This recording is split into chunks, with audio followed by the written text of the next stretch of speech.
Ini kalau diterusin, kalau diasah receivernya, dia akan menemukan kualitas ilham yang lebih tinggi yang namanya fadilah, kemudian ma'unah, kemudian karomah. Nah, ini urusan para wali. Kalau tingkat wahyu itu sudah merupakan gini, Anda tahu bedanya Quran sama hadis qudsi. Kalau Quran itu ide Allah, redaksinya Allah. Kalau hadis qudsi, idenya Allah, redaksinya Muhammad. Kalau hadis, idenya Muhammad, redaksinya Muhammad. Nah, kita, makanya guru beliau Einstein, guru beliau juga Al-Ghazali, guru beliau juga Ronggo Warsito, itu karena sedang mengembarai hadis qudsi.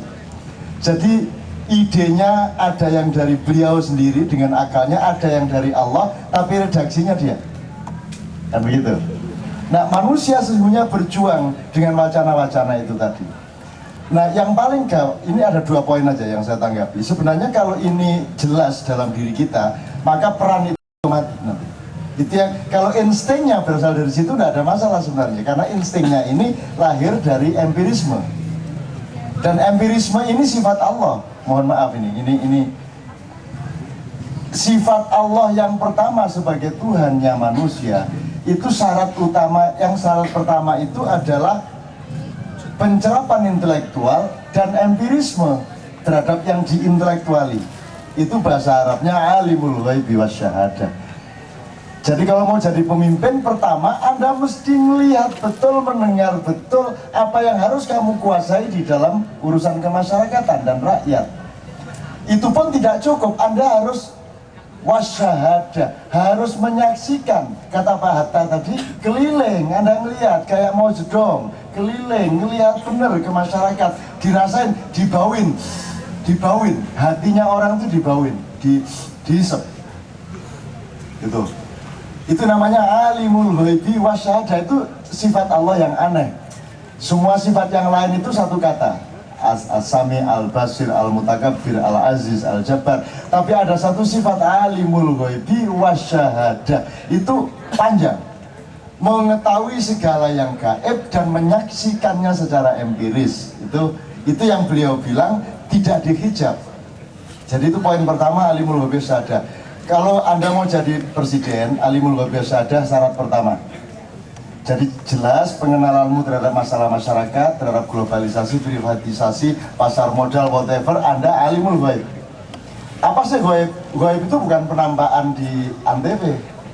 Ghaib itu yang Anda sekarang belum tahu, nanti sore Anda tahu. Dia bukan ghaib lagi. Tapi besok pagi ada yang ghaib lagi. Kamu cari tahu lagi sehingga dia tidak ghaib. Ghaib itu segala sesuatu yang radio ghaib bagi dia. Ya Pak ya? Suruh perbaiki tidak bisa goib bagi dia. Teorinya enggak. Teorinya enggak. Tapi dia alimul ghaib terhadap radio, tapi tidak wasyahadah terhadap radio. Nah, syarat pertama menjadi pemimpin alimul ghaib wasyahadah, ini loh yang tidak memenuhi syarat biasanya. Alimul ghaibnya enggak lengkap, syahadahnya enggak. Maka tidak bisa tumbuh War-Rahmanur Rahim, kan terusnya itu. Wallahu la ilaha illa huwa alimul ghaibi wasyahadah War-Rahmanur Rahim. Ini tataran kedua, tumbuh cintamu kepada rakyat. Setelah tumbuh cintamu, wallahu la ilaha illa huwal malik, baru jadi raja. Setelah tumbuh 4 tadi, mengetahui secara intelektual, tidak terhijab, menyaksikan empirisme, tidak intuitif saja. Kemudian tumbuh cinta sosial, cinta pribadi, cinta yang meluas dan cinta yang mendalam, cinta horizontal dan cinta vertikal. Rahman, Rahim, dan gitu. Baru jadi raja. Al-Malik, kalau engkau sudah jadi raja, baru Kudus. Kudus itu apa?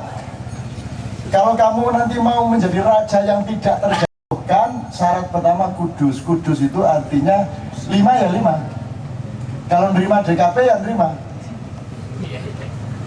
Itu kudus, kalau tidak kudus. Kudus itu hijau ya hijau, daun ya daun, miskin ya miskin, kaya ya kaya, korupsi ya korupsi, tidak bisa dibolak-balik.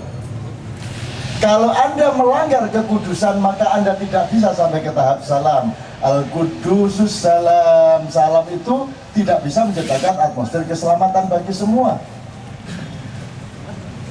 Anda tidak mampu menjadi mukmin. Assalamul mu'min. Mohon maaf ya Mas Arya, saya agak perpanjang ini karena banyak teman-teman membutuhkan idiom ini, mungkin untuk takmir masjidnya atau untuk apanya gitu. Salam mukmin. What is mukmin? Mukmin itu someone who create aman. Seseorang yang menegakkan keamanan. Keamanan apa? Keamanan minyak goreng, keamanan beras, keamanan bulog, keamanan minyak angin, keamanan hutan, keamanan segala macam. Jadi mukmin itu orang yang menegakkan aman. Hasanahnya bernama iman, subjeknya bernama mukmin, produknya aman, orangnya disebut amin. Pakai rais atau tidak monggo. Itu. Nah, pemandatan dari yang memiliki kepada manajernya, dari pemilik saham yang namanya Allah kepada direktur utama namanya amanat. Semua AMN. Makanya Akademi Militer Nasional di Magelang itu benar sebenarnya dulu. Cuman dibelokin, ini sudah benar AMN-nya tuh. AMN.